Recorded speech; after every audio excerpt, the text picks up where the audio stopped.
Лука, 15 септември ви беше рокот на барањата кои што ги изразивте пред неколку недели, излеговте на протест вие средношколците.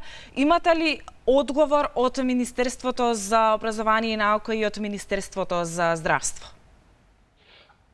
Значи, ајде вака најпрви, Министерството за образование и Министерството за здравство објавија план и протокол за одржување на наставата.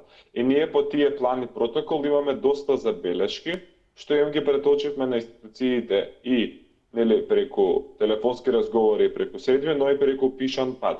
Имавме средба со министерот за здравство, каде што ги презентиравме нашите амандмани на протоколите, некои дополнителни осигурности, например, како треба да се користат тоалетите, како треба да биде организиран големиот одмор, купувањето на храна и слично, за да се зголеми безбедноста на учениците. И плюс тоа, наш беше предлогот кој што требаше да воведе можност наставата се одвива во училишниот двор. Значи да има и училници на отворено. И тоа ние го предвидуваме со нашите амандмани.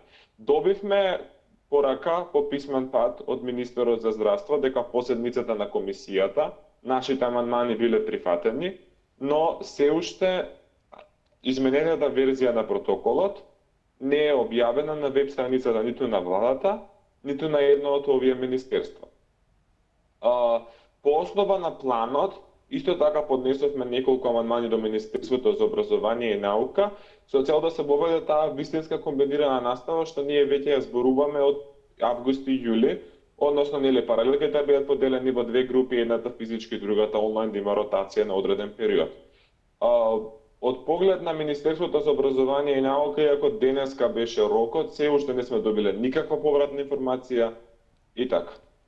Така, најавивте дека ќе ја бойкотирате наставата од 1 октомври, доколку овие ваши барања не бидат исполнети.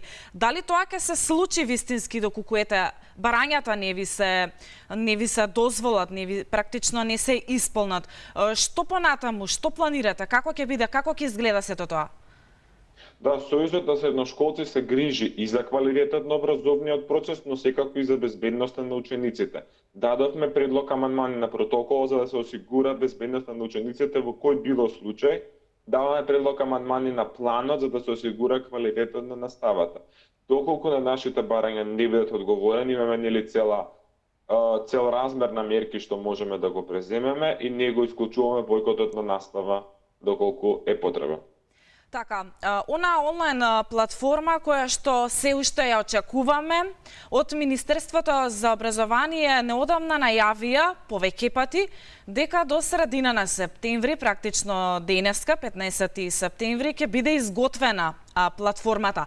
Имате ли информации вие токму за ова, докаде е, што и како е и дали ќе биде наскоро подготвена, бидејќи и наставниците и учениците, но и родителите се навистина збунети?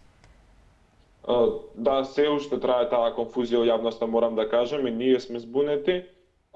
Барем тоа што го пишува на хартија од поглед на платформата, таму немаме забелешки, се согласуваме, такво решение би било добро, ама се уште тоа решение не го гледаме ние.